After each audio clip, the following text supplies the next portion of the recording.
The federal government has announced they'll be allocating $362 million to help address the refugee housing crisis across the country. Minister Miller making the announcement this afternoon, saying that Quebec will be getting $100 million and that Toronto will be getting a significant amount. Today I'm announcing Quebec, and Toronto will be announced in the coming days. You don't know it, or you haven't decided it, No, or I you know haven't what got it is. agreement I'm just on not it? announcing it today. Immigration Minister Mark Miller stopping short of announcing just how much funding Toronto is expected to get to help keep asylum seekers off the streets. Yeah, sure, it's pressing, but it's pressing for Toronto, and they'll know in the coming days. It'll be shared with them. I think there's a process that they want to respect in terms of the outreach. This announcement comes after Toronto City staff had released its proposed fiscal plan for 2024, initially recommending a 10.5% tax hike with the potential of increasing taxes by an additional 6% if the federal government didn't provide $250 million for Toronto's shelter system.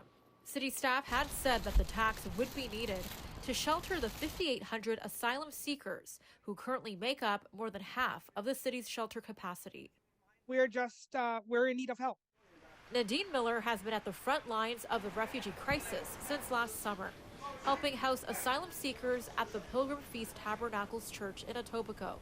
She says funding is needed as soon as possible. I don't know if it's going to come soon enough or fast enough, because it's not just the Black refugees that are probably going to be facing some strandedness. There's people that's coming out of the Latin countries that are probably going to be claiming refugee as well.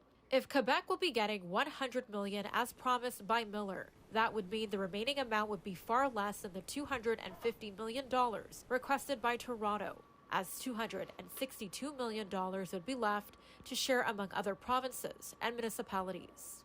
In a statement to City News, Toronto Mayor Olivia Chow says, "I'm encouraged by the announcement and look forward to working with Minister Miller on the funds for Toronto." Minister Miller said that more information on how the funds will be allocated will be made in the coming days. Now, City Council will be voting on the budget on February 14th. Melissa Nakhavoly, City News.